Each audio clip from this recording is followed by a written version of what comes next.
Hello, everyone, and welcome to Season 6 of Culture Club X, powered by CultureMonkey. I'm your host, Darcy Mehta.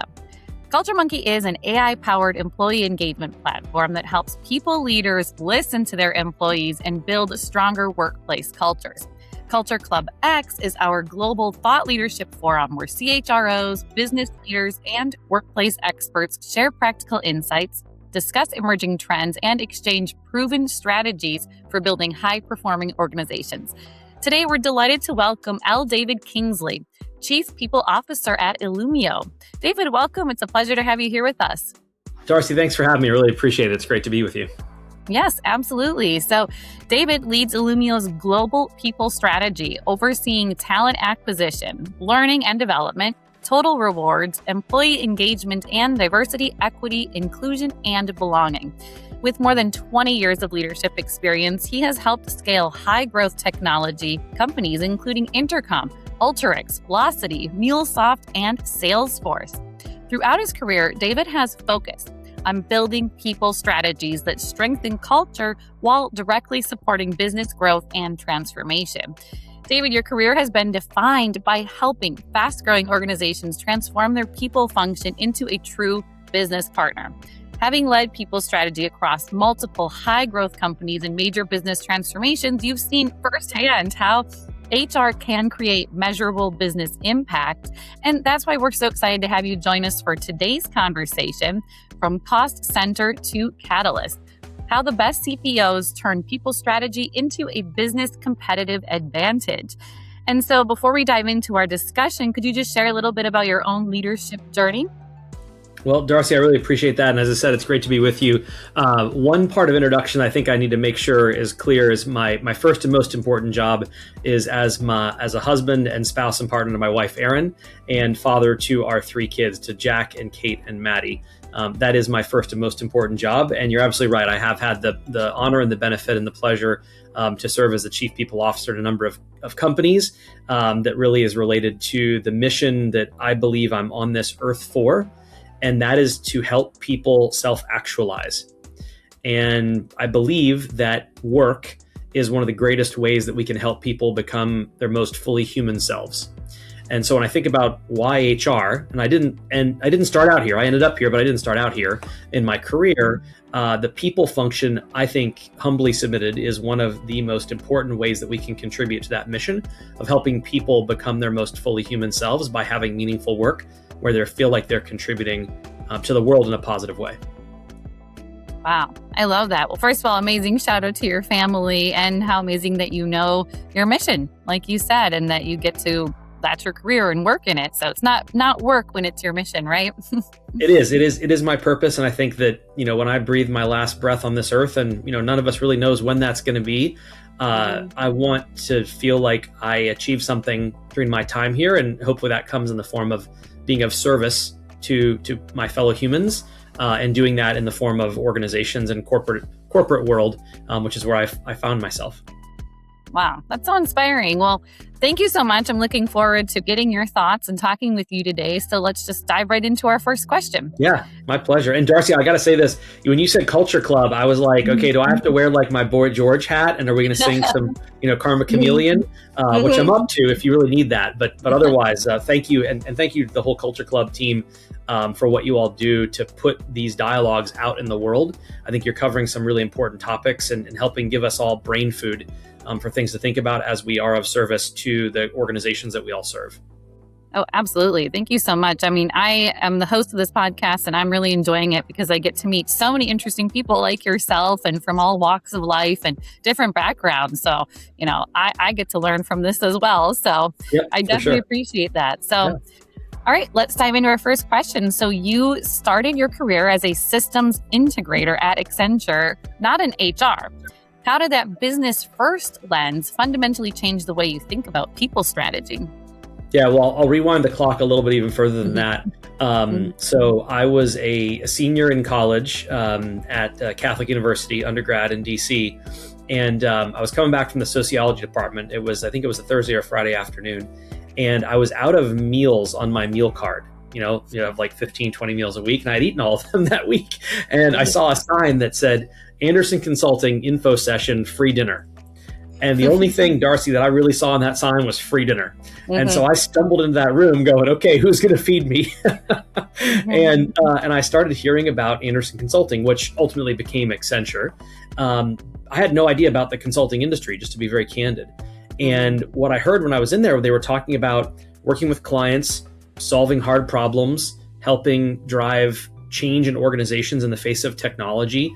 And I was thinking about the work I was doing in my undergraduate studies, which was around international politics and sociology with a little wing of theology, if you believe that, and really thinking about how do humans make sense of themselves in the world, really? And does that manifest itself in political affiliations, in sociological movements, et cetera? And so, interestingly, I stumbled into this info session, and all of a sudden I was going, wow, this really resonates with me. And I got the free dinner, most importantly. So I ended up applying to Andersen Consulting, and lo and behold, I think I was the only one that year who got an offer from the firm coming out of my graduating class, which surprised a lot of the business school kids, because they're like, who's this kid coming out of the politics department getting a job offer from consulting? But what I loved about the opportunity was it gave me a chance to tackle these hard problems in organizations that were trying to solve some difficult things in the face of organization change and technology change. And that really inspired me, because it was really all about, again, helping people make sense of their world, which I was then starting my first steps on my journey of connecting to the mission that I think was always inside of me. I just had to discover that. And so that's kind of where it all began. But when I got into Accenture, Andersen Consulting, and then Accenture, as we rebranded and went public, we were implementing at the time PeopleSoft systems, which is now owned by Oracle. And these were organizations and companies coming to us and saying, hey, look, I'm facing a business challenge, and I have this solution and technology that's going to help me meet the business challenge or overcome a technological hurdle that I have. And can Accenture help us do that? And so my part of the world was organization and human performance. So I was in charge of helping to analyze the current state of the workforce in terms of capability, technology, skill, comfort, et cetera, and then help them get to the to-be state, which was the new world that they would live in with this new technology to do their job. Now, those were the days when not everybody, had certainly a laptop, and not everybody even had a desktop. Sometimes people were sharing desktop computers, et cetera, in organizations. This was late 90s, early 2000s. And so that was a time of really great change. I mean, the internet was still, not nascent, but certainly early days. We were still using, we call it code on client. So we were loading CD-ROMs on our clients' computers in the CD drive to load the software, and then booting that up and teaching them how to use the stuff and change the way they did their work. So I was right at the coalface of helping people confront technology change in their own job, their own personal identity with regard to their work. And sure, I was a little, 22-year-old little analyst in the consulting world. I didn't really know that I was connecting to that very important mission. At the same time, I really was, and I really honor that. So I was in consulting for about the first 13 years of my career, something like that, before I moved over into HR proper. Wow. I love that it all started from a free dinner. They say there's no such thing as a free lunch. There was not a free dinner because it required me to donate 13 years of my life to that industry, which I'm super grateful for. I mean, hey, it was meant to be. And I mean, I was the same in college too. And that's exactly the time when you should be exploring and discovering, and you don't know where it's going to end, right? And us liberal arts majors, I think, can bring a unique perspective to the business world for sure. I was a poli-sci major, so. There you go. Yeah. And I was talking to our summer interns at Illumio earlier this week. And I said to them, I was supposed to be a neurosurgeon. Now, I can promise you there's a lot of neurosurgery patients out there that are glad that I'm not at the other end of that knife right now. But that was what I thought I was going to be, early in my career. And that took a very different turn, over time. And that's okay. I think we generally end up where we're meant to be. That's so true. Well, you were motivated, that's for sure. So I was. So, okay, you've been Chief People Officer at MuleSoft, Vlocity, Alteryx, Intercom, and now Illumio. What is the single most common reason people functions fail to become true business catalysts, and what separates the ones that do? I think it's a couple fold, and I'll say that there are 3 jobs in HR. Mm-hmm. Job number 1, keep the company out of jail. Job number 2, keep the company out of the headlines in the newspaper, at least for the wrong reasons. And then job numbers 3 through X is everything that helps that company achieve the mission. What's interesting is when you think about HR, we're a cost center. We're not a profit center. And so most CEOs, most boards of directors, they want to make sure that the people function is staffed in such a way that it does its job with minimal amount of noise and drama. That's table stakes. I think sometimes HR teams, people teams, forget that our first job is to help the company run smoothly. It's not to administer HR policies and do all the things on our little HR checklist. Our first and most important job is help the company run smoothly. And then once that's happening, and again, no one's going to jail, no one's in the newspaper for the wrong reasons, it's what's the mission of the organization? What do the customers expect from this company? What do they define as success for that organization that's serving them? And then the people team's job is to say, how close can we get to that mission? Now, if you're in the product organization, that's super simple. You're building a product that's delivering value to a customer. Hopefully pretty straightforward. You talk to the customer, you hear what they need, you go build something, you improve it, and deliver value back to the organization. If you're a salesperson, marketing, customer success, all pretty straightforward missions, you're getting close to the customer. For the G&A functions, so finance, accounting, HR, IT, legal, real estate, workplace services, all of us, we've got to figure out how can we get as close as we can to delivering value to the customer. And that means we've got to understand what is the end product or goal or service that we provide, and then how are we as a G&A function of service to that with the minimum amount of calories that we can deploy to make that happen. So it's not HR for HR's sake, right? There's a lot of people teams, maybe myself included at some points in my career, where we've been doing HR for HR's sake because we think that's what the Dusty Binder tab 3 says we're supposed to do. That's not when organizations find value in it, and that's certainly not when customers are feeling it, when we're that disconnected. So again, the key critical thing there is how do we define how we support the mission, and then how close are we to it? That's a great breakdown. And I like how you said the first thing is keep them out of jail. So yeah, it's funny, that's table stakes. And I think that, anytime something goes sideways in a company, and I even look at this myself in the newspaper when you see, such and such an organization, is being prosecuted for malfeasance or, non-compliance or, poor performance or whatever it is. The first place I go is who was running HR? Like who was looking after the people pieces? And either were they listened to in the organization or were they not? Did they have a seat at the table? And were they paying attention? Were they paying attention to the right things? And were they having the courage to speak up if something, were going awry? And so I think it's a big one also is making sure that we as people leaders are aligning ourselves with organizations and leaders and clients that we enjoy serving. I like to say that I only now in my career, I only work with fully grown adults. And there are organizations out there that, you got leaders who maybe are not quite sure yet who they are as leaders, maybe even as people. And so in some cases, the job is to help them get across that hurdle. That's okay. That's not my job. I've left that stage of my career. But my job now is to work with folks that are fully formed leaders who are looking to accelerate their business. That's a good distinction, but it makes perfect sense. And know the difference, right? And know the difference and be selective about that. Yes, absolutely. So, okay, most CPOs inherit HR functions that are built for compliance and administration. What is the first thing you change when you walk into a new organization to start repositioning people strategy as a competitive advantage? Yeah, I like to think about the people function on a continuum. And my mother back in the 70s, she was in the banking industry, as was my father. My father was on the lending mortgage side. My mother was actually on what they then called personnel. So she was, interestingly, in her career in HR as well.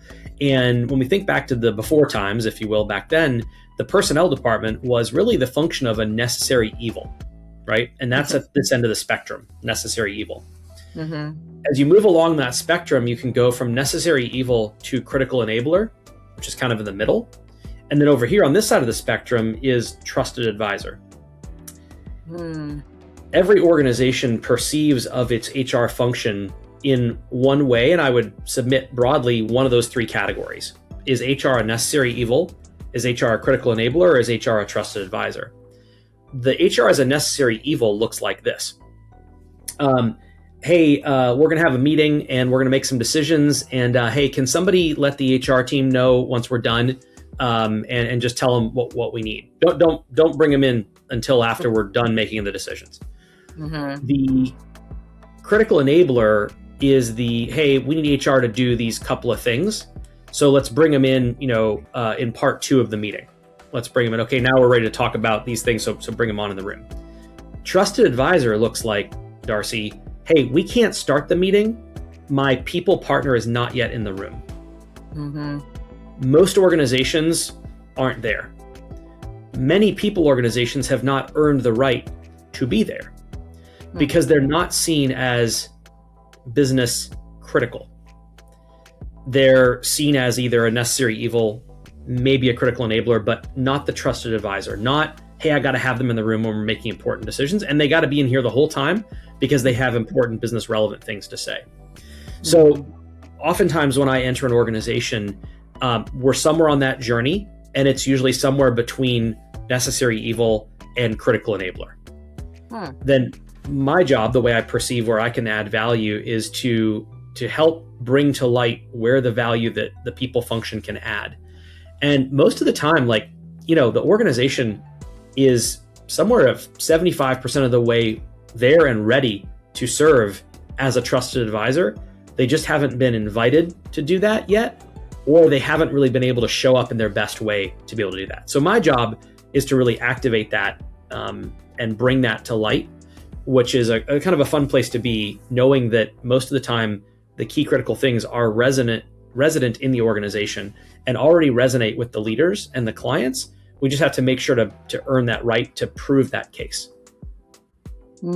That's fascinating. That's such a difference, isn't it, from necessary evil to trusted advisor? But I like the way you break that down. But such a difference that would make, right? Once you view them as trusted advisor.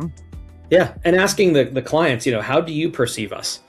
I'm a Gartner customer and client, unpaid salesperson, and the Gartner has a really good HR analytics tool that can come in and do an assessment of the HR function that says across these different dimensions, how mature are you in each of these different areas? And even if you don't use Gartner to do that, you can still ask the clients, how do you perceive us? What do you use us for? Where do we drive value for you? And most of the time, they'll tell you pretty clearly. I had a client actually at Illumio, our chief product officer, Mario, who's a fantastic colleague and client of mine. And he said, David, previously here at the company, I felt like I was having to chase HR. And I said, what do you mean by that? And he said, I was having to put things on the table that I wanted them to think about. He said, I want HR to chase me. I want you to bring me ideas, observations, data, insights, perspectives. And again, he was inviting that. He was asking for it. He was saying, I don't want you to be a necessary evil. I want you to be a trusted advisor. I want you to be a partner. And so that's great when the client actually articulates that. The demand signal is already there. Then our job as a people team is just simply to show up and meet that need or even exceed those expectations. That's huge if the demand is already there, like you said, but even identifying, is it not there? Why isn't it, obviously initially too. So, okay, switching gears a little bit, as companies grow, they often add layers of process, policies, and complexity. You've argued that the best organizations simplify instead. So why is simplicity such a competitive advantage, and what role should the CPO play in protecting it? Yeah, I think it was, it's either Mark Twain or Blaise Pascal. There seems to be some debate over who the originator of this quote was. But the quote is something along the lines of, I wrote you a long letter because I didn't have time to write a short one. It's a lot easier, especially nowadays with AI, to write War and Peace, right? You can write this monolithic tome of anything, just keep hammering away at this word salad that you're pushing out. It's a lot easier to do that than to write something super concise, very tight, very focused. That takes time to distill and refine things down to their most basic, simple, fundamental parts. And given the complexity of the world today, that's getting even more complex and even faster moving than ever before, the teams and the organizations who come to the table, whether it's the table or the market, that have something very crisp, very tight, very simple, very thoughtful, that they've really put time into whittling down and honing and distilling, those are the teams and the organizations and the companies I think they get airtime, because it says to the stakeholder, we've put in the time to make this simple so you don't have to. Mm-hmm. I can write a really complex word salad policy that feels really HR-y, and I get like HR Executive of the Year award for it because everyone's like, great job, you wrote a really thick policy, right? Mm-hmm. HR people don't actually talk like that, but in my head. It's easy to do that. Mm-hmm. It's hard to say, what are the bare basics that are needed here to meet the moment, to meet the need, to serve this mission, and only that. Nobody ever, and Darcy, I'm sure you're the same way, nobody ever in the morning woke up and went, gosh, I sure get to hope I get to spend an hour with HR today. It's the best part of my day. Said no one ever, right? Nobody gets up and goes, I'm going to pencil in half my day for HR stuff. Mm-hmm. They don't, and they shouldn't. They should be focusing on the mission of their function in the organization. And then the G&A functions, us, the cost centers, we should be enabling that and empowering that to go as fast as possible. And that requires very thoughtfully designed, very carefully tailored policies, programs, words, initiatives, ideas, interactions, engagements.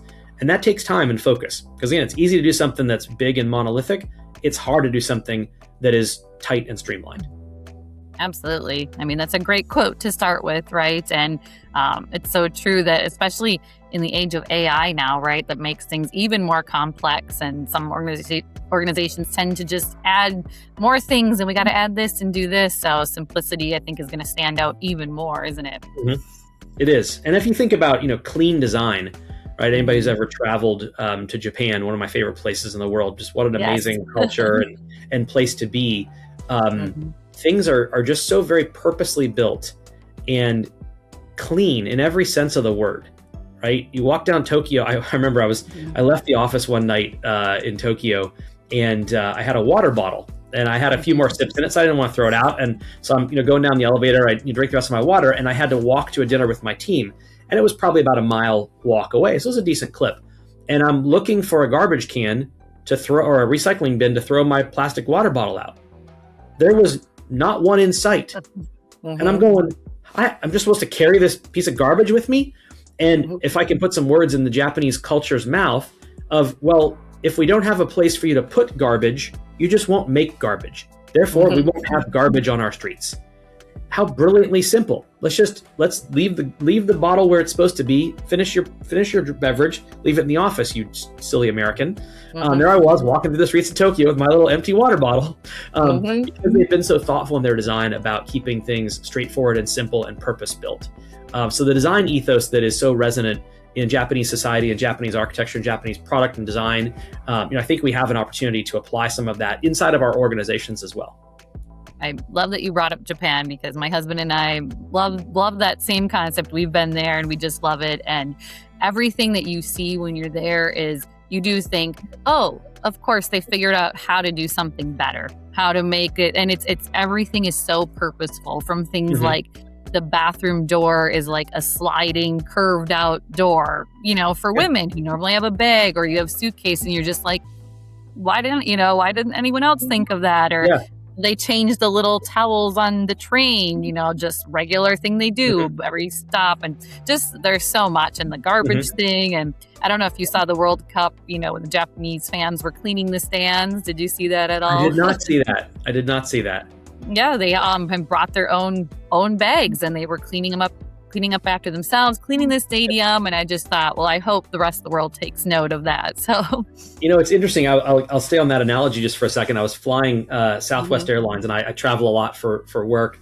And I was flying Southwest Airlines the other day. And anybody who's flown Southwest, when you get off the plane, the entire cabin crew, the pilots, the flight attendants, everybody, they go and they put the seat belts kind of one over the other inside of the seats as they clean. And they're all kind of super, they turn the plane super fast. Everybody pitches, and they have this methodology. And I got up from my seat, and I found myself actually folding the seatbelt as a passenger over my seat, getting up from it. I was like, so there I was in this organizational culture that had a way of doing things, and I just almost instinctively did the thing that they do. So bringing it back to organizations, how do we set up and create and curate, cultivate cultures who set those expectations for good design, for thoughtful and purposeful action that meets the need, but doesn't go beyond it?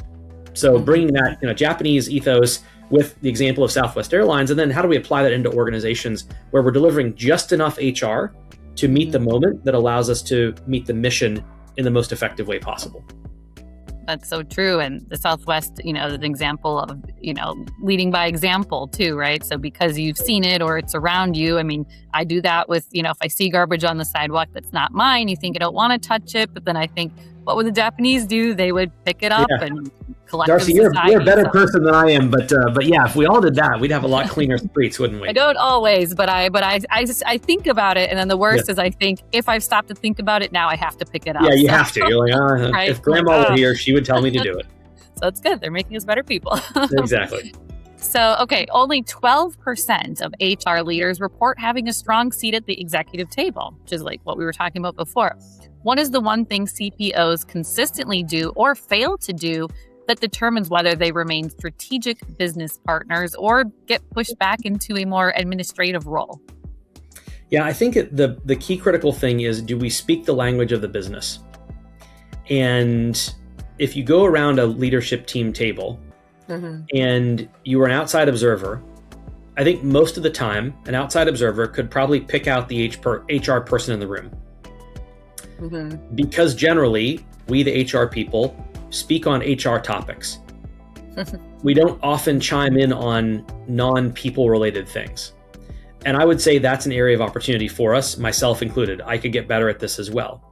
Of how proficient am I at speaking on business topics, whether it's the state of the product development lifecycle, whether it's our customer development maturation, whether it's our marketing approach. Can I have an articulate point of view on that? And do I speak enough of the language of the business to be relevant the entire meeting? Or am I really only relevant when it's like, okay, now it's time for the HR update. David, over to you. And everyone kind of goes to their phone for 5 minutes and then I'm done and they go back to the rest of the meeting, right? Hopefully not, but sometimes, that happens.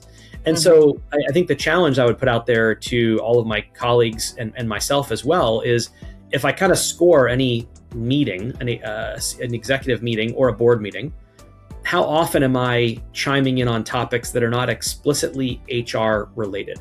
Am I showing up as an executive at the table, equal and equivalent to my colleagues? Just the same as I ask them also to engage in topics of culture and talent acquisition and retention and engagement. I want the whole leadership team to be involved in that. So shouldn't I expect of myself that I'm engaged in their parts of the business as well, that I'm speaking their language? Much of the time, we, the people, fail to speak the language of the business. I think when we do that, that's when we either don't get a seat at the table, or our seat at the table, like the chair is a little bit lower. Or maybe worse yet, we're at the little kids table, at Thanksgiving, where I have to still sit in my family. We're going to stay at the little kids table until we speak the language of the business. And a lot of times, especially in publicly traded companies or venture-backed pre-public companies, you got to understand the financials. You have to. No. So if you can't discern, acronym A from acronym B, and you don't speak in that language and connect, why does what I'm doing over here in the talent business, in the people business, connect to net new ARR or NACV or GRR or what have you, I'm not going to be heard, because it's, well, David's only able to speak to this one small area of the business, and we'll wait for his turn and he'll say his thing and then we'll move on. The person who speaks the language of the business the entire meeting is the one that gets invited back and whose seat is at the same height as everybody else's. Absolutely. It seems so clear, doesn't it? But it's such a valid point. So, HR leaders need to take it upon themselves to become more well-versed in all the different departments. And like you said, if they expect others to be interested in theirs and know what's going on. So it works both ways too. It does. And I think it's also an incumbency on those of us in leadership positions in the HR function of, how are we teaching our teams to come up through the business? So the first time that someone hears these business related concepts as an HR person should not be when they get their first CHRO or CPO job. And unfortunately, I think it is. So I think it's incumbent upon us to carry that back from the executive table back into the organization to talk to those early and mid-career professionals about these topics. So they're getting well versed in those by the time that they're, 20, 25 plus years in their career, they're an executive in their own right, not just the HR person who happened to be next when the music stopped and they got called up. It's accumulates, doesn't it? The experience and exactly everything. So David, you serve on the board of Vlocity, hope I said that right, a mental health platform, while leading people strategy at a high growth cybersecurity company. So how do you build mental health and well-being into business strategy without it becoming a tick the box exercise? Yeah, I think that I'm honored to serve on Vlocity's board, and I love how you articulated. That was a great articulation of the name of the company.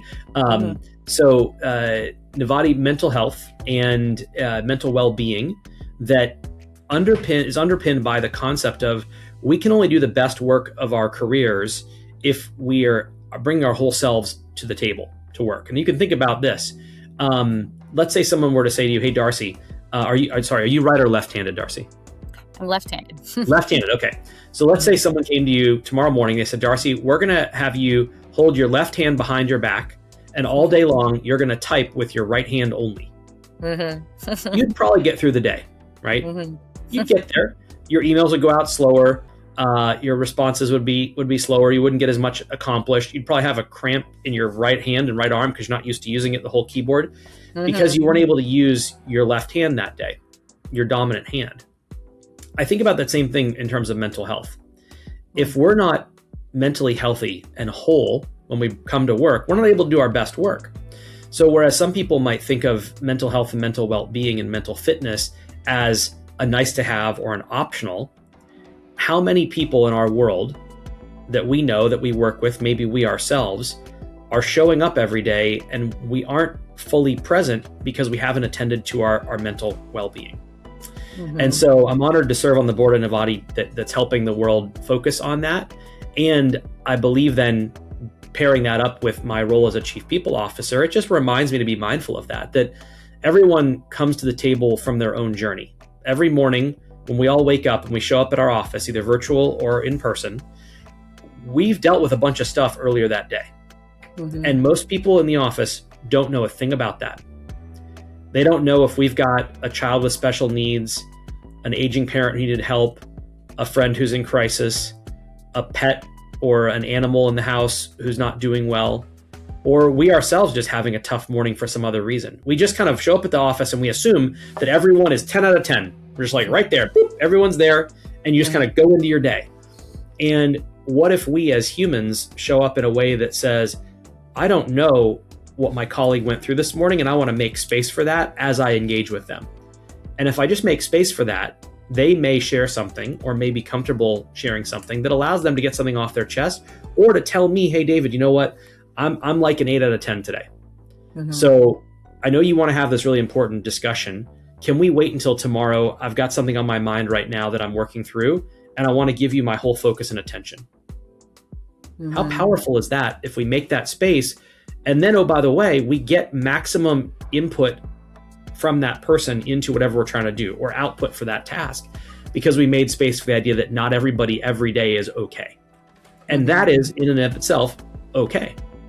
When we assume that everybody is, we're sort of starting off on a foot of folly, I would say, because some days someone may have one hand behind their back trying to type the keyboard with just one hand, and we didn't know it because we didn't ask, or we didn't create a culture in the organization where it's okay to say that, of, "Hey, I need a beat here. Can we talk in an hour? I'm still kind of processing some things I dealt with this morning." That's where we're going to get maximum output from each other as colleagues and maximum benefit back to the mission. Definitely. And that's a great analogy with the hand behind the back. And I think that's the thing about mental health, right? Is it's something you can't see, which is why it often gets sidelined. So I think the conversation has evolved a lot and gotten obviously a lot better in, current years than it, used to be way back when. But it's still making sure that there's an important, safe space to, let people know you're not okay or what's going on. And it's okay to not be okay all of the time, but it's also being, safe to communicate, right? Yeah, So we're human beings, and I think we've got to start there. I mean, that's the H in human resources, the human part, and we've got to remember that as HR leaders ourselves, but also as organizations and cultures. I was listening to a neuroscientist, and they were talking about how when we're under threat and the cortisol is spiking, the adrenaline is running, we go into our reptilian brain. It's fight or flight, and our IQ, our functional IQ, actually drops. So if someone's IQ is normally, I don't know, whatever, 130, 150, whatever it is, and they're operating at a functional IQ of 105 or 110, they're unable to do their best work because they're not psychologically safe in that moment, whether it's something going on inside of them or outside of them, whatever it is. So again, back to the idea of we want people to do their best work. We've got to set them up to be able to do that. We want to give them all the tools and capabilities. We want them to operate at their highest IQ they can. So when they're doing their work, they're operating at the height of the game. Yes, definitely. I couldn't agree more. And okay, so this question, I love this because it makes you think of one thing. So what is the one non-negotiable action every chief people officer should take in the next 90 days to move their people function from a cost center to a genuine business catalyst?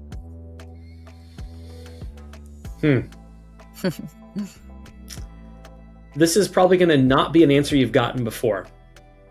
Hey, I'm ready for it. It's the one thing, go to each of your people in the organization and ask them, how are we doing as a company at getting you what you thought you bought here?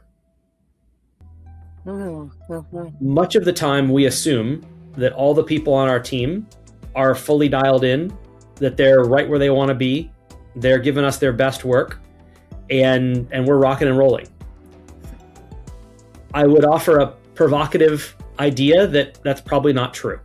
And unless we ask, we'll never know. And so most likely our organization is only operating at, call it 80% of the capacity that we think we are, because there's some amount of value that our people are leaving on the table because they are under-engaged, under-equipped, under-informed, under-empowered, whatever it is, that there's something that they're lacking in their own role in their job that means they can't contribute fully to what the organization is trying to accomplish. I call it crockpot management. We set it and forget it, right? You just put the beef and the carrots and the potatoes in the morning, you turn it up to whatever, you put the lid on, you go to work, you come home, the house smells nice, and you have a nice beef stew. You can do crockpot cooking, you can't do crockpot management. And so taking a moment across the team and your skip levels and your one-on-ones and your coffee chats of just saying, how are we doing at getting you what you thought you bought here? And people will tell you. And, most of them will say, I'm rocking and rolling. I'm really liking it. This is great. I feel good about my job. I really like what I'm doing, etc. There will be at least a few people who will tell you, I feel like I came here to do this and I haven't been able to do that fully. Or I kind of feel like I got one hand behind my back when I'm trying to accomplish what you've asked me to do, and here's why. And that then will expose what are those roadblocks that you as a senior leader, what we as senior leaders can do to contribute in a place of service to our organizations that then helps our people function show up a 10 out of 10 versus an 8 or a 9 out of 10. And how opening that would be, right? To ask that question and you don't know until you ask. And I'm going to remember that crockpot management. That was another great analogy. You're full of the good analogies, but it makes perfect sense, right? And not only was that a great answer, that pretty much segues into my final question of the day. So how can real-time employee listening, so, you're talking about asking, how can real-time employee listening platforms like CultureMonkey help CPOs build a stronger business case for people strategy and demonstrate ROI in the language of the boardroom? Yeah, I think the first and most important thing there is when we ask and we use a platform like yours to ask the question, there's a message in that. And the message is this, it's very simple. You matter. You matter. And how often in organizations do we work and toil away and we're thinking, do I matter here? Does my work matter? Does my opinion matter? Do I matter as a person? And when we take the time as an organization to truly stop and ask the question and ask it in a meaningful way where the employee knows that we're sincere, it delivers that most important message that you matter to us. Your voice matters. You have impact and import here in this organization.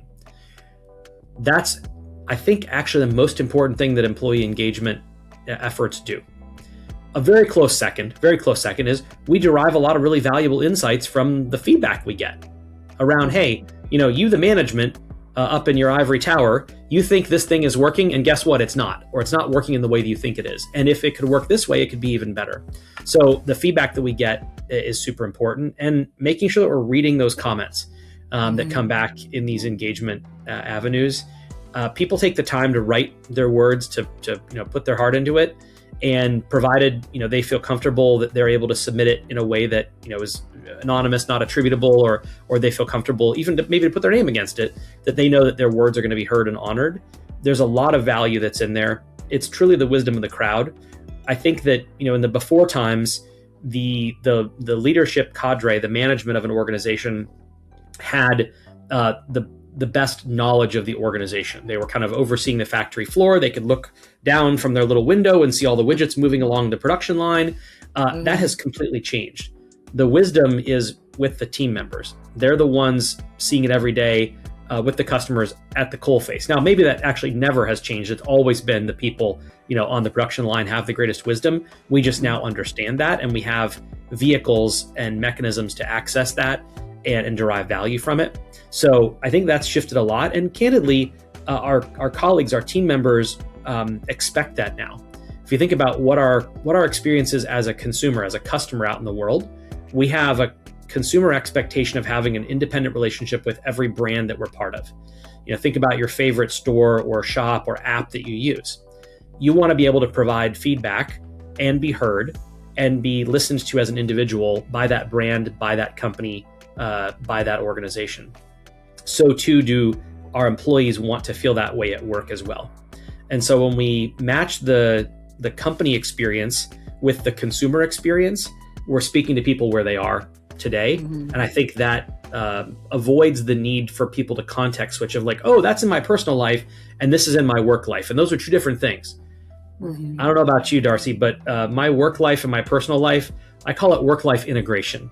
It's not work-life balance because that balance was gone out the window a long time ago. My work and my life are integrated. And so I like to show up at work in the same way I show up in life, as my whole true authentic self. And I want to be heard and listened to and valued as a person in both ways. Well, that's a great phrase, work-life integration, and you're working and living your mission. So it makes perfect sense. Absolutely. So, and I like just, you matter. That'd be a great way just to end this episode, wouldn't it? And, but I do have one more question for you. Last one, I promised. So how can manager effectiveness surveys, like those built into CultureMonkey, help CPOs identify which leaders are driving culture and business performance, and which ones may be unintentionally holding the organization back? Yeah, I think there's a couple different avenues for that one. The first that I pay a lot of attention to is what is the participation rate in the engagement surveys themselves. I actually care about that more than I care about what people say in the survey. I care about, are they speaking up? Because when they're speaking up, they care. And when they care, there's energy there. If we go back to high school physics, you have your vector and your valence, right? And your valence is the energy, the movement. Your vector is the direction that's heading. If there is no valence, you can't re-vector things. And so the first place I'm looking when I'm looking at manager effectiveness surveys is how many people in a 360 survey are giving feedback about their manager. Good, bad, or indifferent, just do people care? I've got people who have worked with me and for me, I know for years, and they would say, hey, I wish David would do this and this and this, and that would help me be more effective. If they're able to articulate that and feeling comfortable articulate that, that means that I've created a space in our work group that they know their voice is valued and that I'm going to listen to them. It doesn't mean I'm always going to do what they're asking or what they're saying. It does mean, though, I've created the conditions for engagement in the organization. So that's the first kind of meta data point that I think is there. And then the second one is when that feedback comes in, how does that manager respond to it? If the manager takes it on board and you sit down with that manager and their manager effectiveness feedback, and the manager has every defense under the sun of why this said that. Well, these people that, and they've been working overtime and it was a really hard project, and they have every excuse under the sun of why the data went that way. Versus, you know what? I really appreciate people sharing that. Some of it was hard to read. Some of it was hard to hear. And there's definitely something in there for me to work on, because my job is to be of service to this work group. If that's the orientation and the mindset of the leader when they're getting the feedback, whether it's constructive or affirmative, it's telling you that you've got the right leader in place. Because even a leader who's receiving a lot of constructive feedback, if they receive it in the right way and they're receiving it with a pure heart, they're going to be able to take it on board and they're going to address it. None of us is a perfect leader, not one, right? We're all human beings. We are all flawed, and some of us fatally so. And I'd like to tell my teams that all of us are somewhere on our journey. It's a question of, do I acknowledge that I'm on my journey, and do I know where I am on it? And if those two criteria are met, that means that I'm in a place where I'm oriented to be of service to the organization. So I think those are a couple of directionals that can be helpful as manager effectiveness data comes in from the workforce that leaders can look at and maybe take some advantage of. Wow. David, thank you so much. It's been a joy speaking with you. Truly, you've given me a lot to think about personally as well, just thinking about your career and everything. And this has been an insightful conversation on how people strategy can become a true driver of business success. One message stood out very clearly. When people leaders align talent, culture, and leadership with business priorities, HR evolves from a support function into a strategic competitive advantage. And that's where continuous listening becomes essential. With real-time employee feedback, pulse surveys, and manager effectiveness insights, platforms like CultureMonkey help leaders understand what's happening across the organization, measure the impact of people initiatives, and make informed decisions that strengthen both culture and business performance. And before we wrap up, David, how can our listeners connect with you to continue the conversation or learn more about your work? Yeah, sure. Absolutely. Darcy, it's been a pleasure talking with you, and definitely check us out over at illumio.com/careers. Our mission in the world is to help stop breaches from becoming cyber disasters. And in this world now where you're thinking about these advanced LLMs that are coming out, the Mythos class LLMs, breaches are now inevitable. And so we're on a really important mission inside of Illumio to do that, and love to connect people on LinkedIn. I'm on the socials with great regularity. It's kind of like my version of Instagram. So connect with me out there. Love to be in the dialogue with all of you. And Darcy, thanks again for having me. It's been a real honor. Absolutely. Well, I'll definitely connect with you on LinkedIn as well. And to all our listeners, thank you so much, as always, for joining us. If you enjoyed today's conversation, don't forget to follow, share, and subscribe. And that's a wrap for this episode of Culture Club X, powered by CultureMonkey. Until next time, I'm your host, Darcy, signing off.